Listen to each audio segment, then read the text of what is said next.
Vous n'aimez pas les assistantes sociales? Vous en êtes sûr?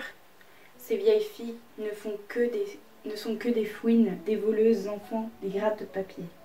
Vous aimez les faits divers, ces trajectoires de vie y répondent.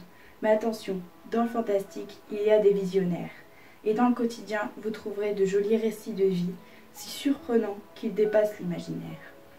L'objectif est de vous sensibiliser à ce métier de l'ombre, vous faire partager mon expérience professionnelle. Cet univers dans lequel le héros, son voisin, votre entourage, le citoyen.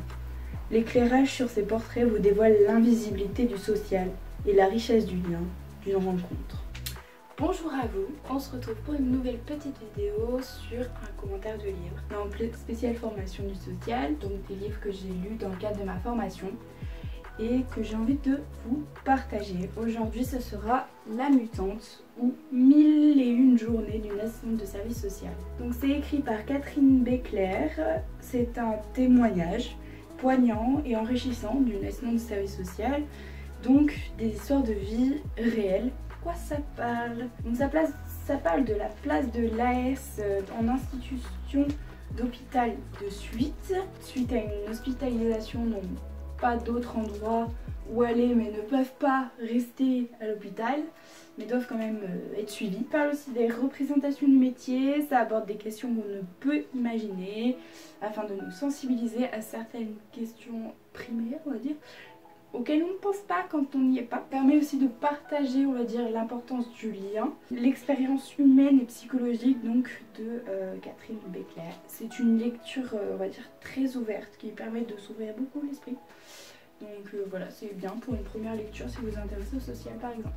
En parlant du contenu, on suit l'histoire de environ 14 personnages qui peuvent se connaître ou non et qui ont du coup, elle a instauré des surnoms connus qui lui rappelaient le caractère des personnes qu'elle avait rencontrées et accompagnées. Du coup, ça permet de s'imaginer un peu plus le caractère et dans quelle prédisposition la personne accompagnée était au moment de l'échange et du partage, et ça ajoute une touche de gaieté un petit peu. Donc ça peut aller de personnes jeunes en situation de précarité à des personnes âgées qui...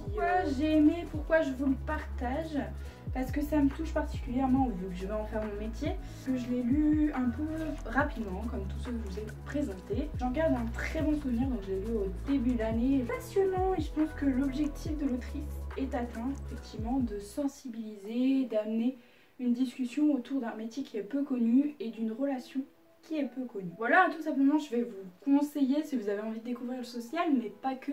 Ça vous permet aussi de sortir un petit peu de votre ligne de confort et de se dire bon bah je vais découvrir quelque chose que je ne connais pas, qui ne m'intéresse pas forcément, mais c'est amené de façon plutôt rigolote, agréable.